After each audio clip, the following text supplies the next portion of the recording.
นั่งเฮียงพุ่นผมแบบนี้ซาเอ้ยเอาเฮียงเพิ่นพุ่นเฮียนเด็กน้อยพุ่นเฮียงพุ่นโอเคไปอ่ะ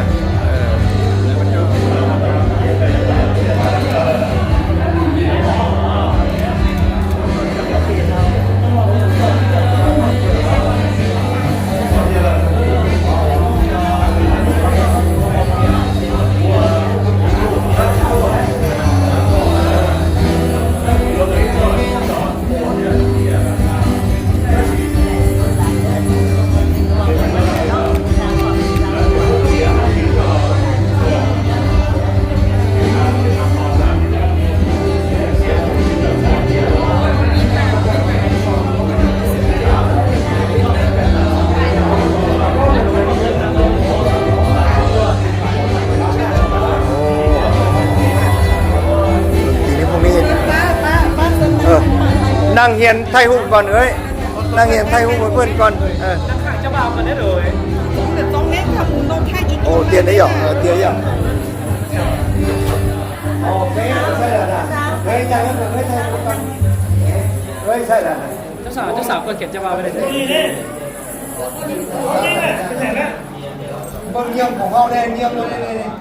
ได้หมดนะนี่ซูออกให้เราเนี่ยมาไม่เยี่ยมเลยมาไม่จับคนนี้ก่อนไทยได้ใช่ไหมเนี่ยแต่ขอย้ำมุมกล้องมาด้วยมุมกล้องมาเด้อกล้องกันนี้ได้หน่อยกล้องกันนี้เด้อกล้องนี้ได้หน่อยเอาแล้ว1 2 3ไปปั่นได้หน่อย1 2 3ยิ้มโอเคเดี๋ยวก็ได้เลยเขาได้โดยเส้นคู่ก็ไปเขาได้เลยเด้อเดี๋ยวใส่หูไปก็หรอกหูนะหูบนแต่เท่านี้พอนี่เด้วิดีโอต่างห้าไปเลยทันสมัยนี่นะพอดีเมื่อกี้ที่มันคาถ่ายวิดีโออยู่ของมันเลยไม่ได้กดถ่ายผมให้อ๋อหูพี่หูต่างห้าวิดีโอไปตลอดเพราะเราจับอัดกล้องวิดีโอยี่หันอยู่เลยโบต้องยุดโบต้องยุดอันนี้นะเนี่ยแล้วนี่อันนี้มันทันสมัยอันนี้100 ล้านนี่นะยังบ่ทันได้เห็นเลยมุ้ยไปหูมุ้ยไปคือของคอยมันใหญ่ดิมุ้ยไปเอาหูนี่ดิไทยหูได้แล้วเอาโอเคเรียบร้อยโอเคเดี๋ยวก็แล้วเลยต้องไปเขาได้เลยนะแล้วจงอันนี้เขาหอนะผมเขาเทใส่หุ้นโดย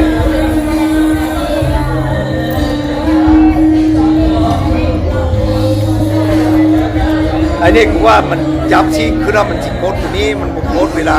บุกไทยนะโอ้โหนี่รู้เลยไปอันนี้รู้ว่าให้เป็นปลายออกแล้วรู้ว่าวิ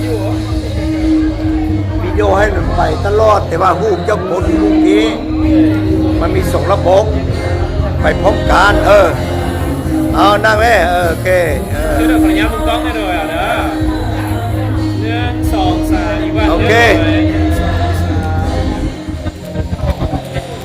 เรียบร้อยโดยคู่ต้องไปเขาได้เลยนะต้องไปเข้ามา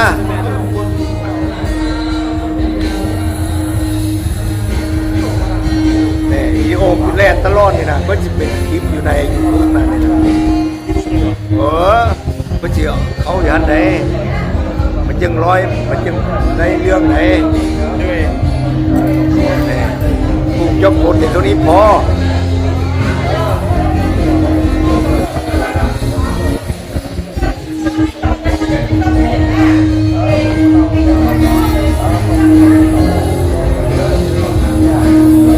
ให้มันไทยนี่โน่นนี่นะ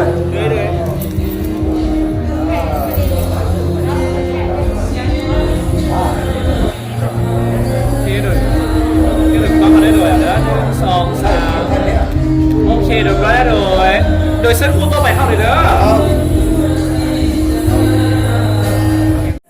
ป้ากับไอ้เขยกับไอ้บุญส่งนี่เพื่อนบุม้าเนาะใหญ่มาแล้วพอแล้วเด้อเน็กปุ้มลงออนเลยมาจับไปส่งเลยนั่นเลยปุ้มลงอะไรอย่าง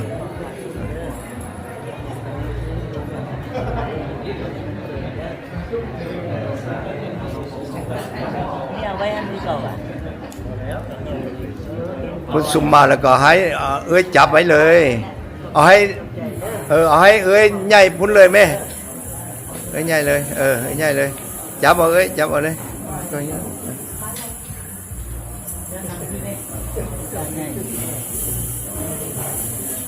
ลูกเสาที่สองนี่นะ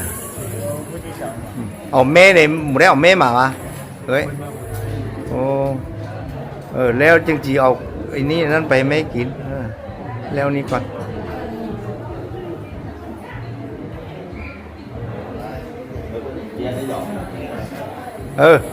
แล้วก็เราตัดเนาะโอ้นะเอามาพี่